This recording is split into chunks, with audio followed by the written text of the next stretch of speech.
अस्सलाम friends, elementary particle physics के new lecture में सभी दोस्तों को वेलकम करते हैं। आज की इस क्लास में हम बात करेंगे क्वार्क्स मॉडल पे। तो क्वार्क्स पार्टिकल क्या हैं? क्वार्क्स पार्टिकल ऐसे पार्टिकल्स हैं जिनसे मिलकर हाइड्रॉन्स बनते हैं। हाइड्रॉन्स का मतलब है मीज़ोन या बेरियंस, सही है। मेज़ोन और बेरियंस जो है ना फर्दर छोटे छोटे पार्टिकल से मिलकर बने हुए होते हैं। उन पार्टिकल का नाम है क्वार्क्स। तो क्वार्क्स की जो स्टार्टिंग है वो गिलमान एंड ज़्विंग ने 1964 में की।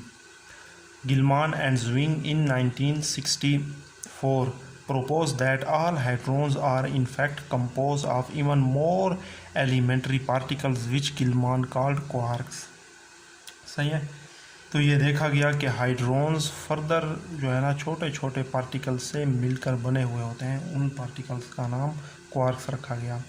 The quarks come into 3 types forming triangular shape. Quarks की ये 3 टाइप सबसे पहले डिस्कवर हुई और ये इसी तरीके से ट्रायंगुलर पैटर्न बनाती हैं। तो इसमें आप देखें, इस साइड पे जो क्वार्क्स एग्जिस्ट कर रहे हैं इस डायरेक्शन में, ठीक है, उनकी स्ट्रेंथनेस 0 है। इस डायरेक्शन में जो क्वार्क्स हैं उनकी स्ट्रेंथनेस -1 है। इस डायरेक्शन में जो क्वार्क्स हैं उनका चार्ज -1/3 है। इस डायरेक्शन में जो क्वार्क्स हैं उनका चार्ज 2/3 है। UDS ये 3 क्वार्क्स हैं। यहाँ पे U अप क्वार्क हैं, here U is up quarks, D is down quarks and S is strange quarks. इसी तरीके से इन तीनों क्वार्क्स के एंटी पार्टिकल भी एग्जिस्ट करते हैं। तो 3 क्वार्क्स के साथ साथ 3 एंटी क्वार्क भी एग्जिस्ट करते हैं। तो एंटी क्वार्क्स को हम S बार, U बार, D बार से रिप्रेजेंट करते हैं और वो इस तरीके से ट्रायंगुलर शेप बनाते हैं। इस डायरेक्शन में जो क्वार्क्स हैं इनका स्ट्रेंथनेस +1 है और इस डायरेक्शन में जो क्वार्क्स हैं उनका स्ट्रेंथनेस 0 है। इस डायरेक्शन में जो क्वार्क्स हैं उनका चार्ज -2/3 है। इस डायरेक्शन में जो क्वार्क्स हैं उनका चार्ज 1/3 है। तो क्वार्क से अगर हम एंटी क्वार्क में चले गए हैं तो इनके चार्जेस के साइन जो है ना वो जो है ना अपोजिट हो गए।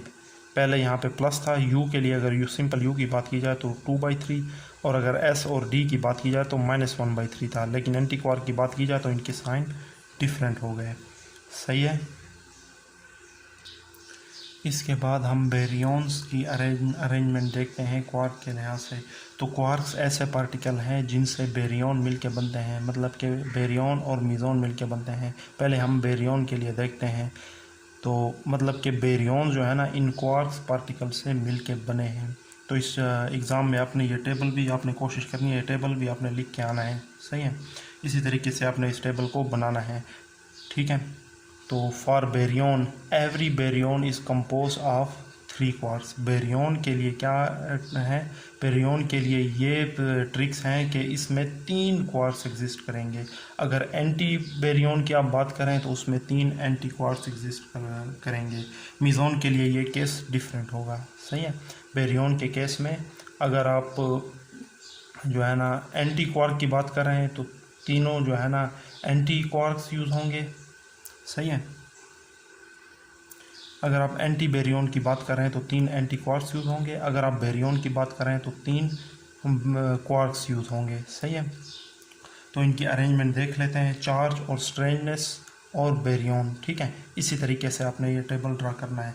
सबसे पहले क्वार्क्स देखते हैं, ठीक है। 3 क्वार्क्स हैं, इनकी जितनी भी पॉसिबल अरेंजमेंट बन सकती हैं आपने ये पॉसिबल अरेंजमेंट ड्रा करनी है। सबसे पहले अगर तीनों U हो, ठीक है, 3 U की अरेंजमेंट हो तो चार्ज देख लेते हैं। एक U का चार्ज 2/3 है, नेक्स्ट U का चार्ज भी 2/3 है, थर्ड का भी 2/3 है, तो टोटल चार्ज कितना हुआ 2। स्ट्रेननेस की बात करते हैं तो U की स्ट्रेननेस 0 है। इससे पहले हमने जो है ना ट्रायंगुलर शेप में जो है ना चार्ज और स्ट्रेननेस इनकी अरेंज की थी, ठीक है। तो इन तीनों की स्ट्रेननेस 0 है, टोटल 0। तो ऐसा बेरियन कौन सा होगा जिसकी स्ट्रेननेस 0 और चार्ज 2 हो? तो वो क्या है? Delta plus. उसके बाद WD, सही है। इसकी चार्ज की अरेंजमेंट देखनी है और इसकी स्ट्रेननेस और इस लिहाज से आपने इन पार्टिकल को अरेंज करना है, सही है। बेरियन के केस में क्या होगा? बेरियन के लिए जो है ना 3 क्वार्क्स यूज़ होंगे और एंटी बेरियन के लिए 3 एंटी क्वार्क्स यूज़ होंगे। एंटी वाला जो है ना इतना अहम नहीं है, सही है।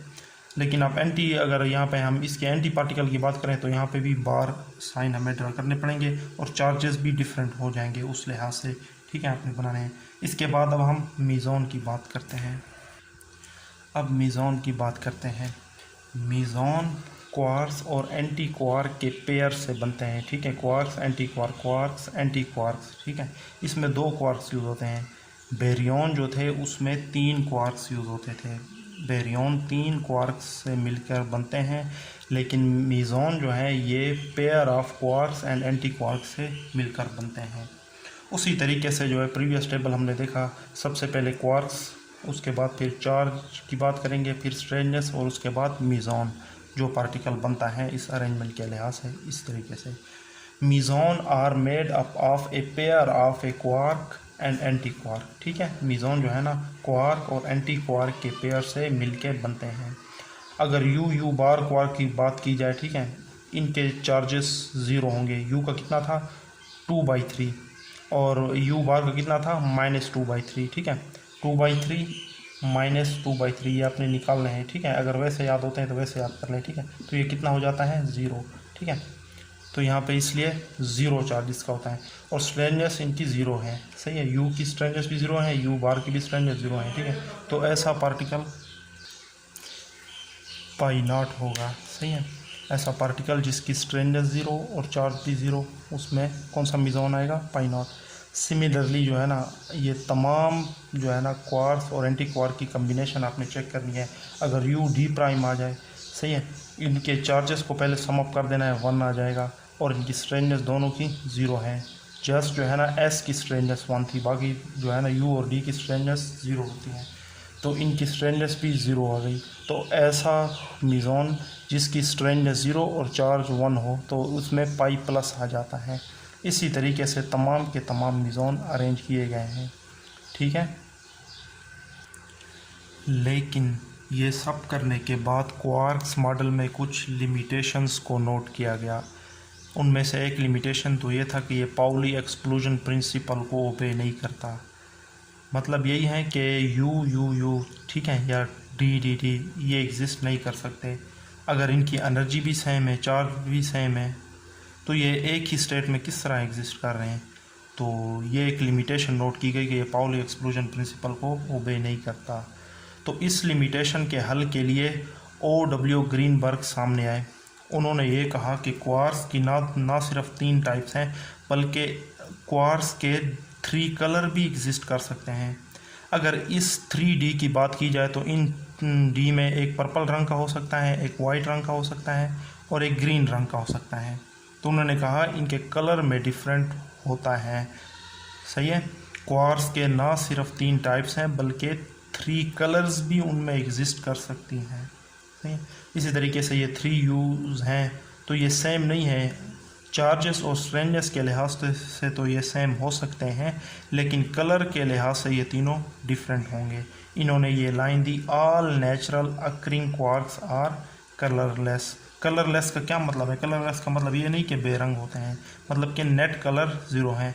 अगर आप तजर्बा करें ग्रीन, रेड और येलो को मिक्स करें तो नेट कलर आपको वाइट ही मिलेगा, सही है। कलरलेस का मतलब कि नेट कलर जो है ना, टोटल कलर, वो जो है ना 0 है, सही है। But there were some limitation with quarks model that they does not follow Pauli exclusion principle. Hence U or D cannot be exist, सही है। फिर इस प्रॉब्लम को कैसे रिजॉल्व किया गया? इन 1964 O.W. Greenberg resolved this problem and suggested that quarks not have 3 types but also 3 colors. इन्होंने बताया कि क्वार्क्स के ना सिर्फ 3 टाइप्स हैं बल्कि 3 कलर्स हैं उनके different. All natural occurring quarks are colourless. Colourless का क्या मतलब है? बेरंग नहीं बल्कि टोटल कलर जो है वो कलरलेस है।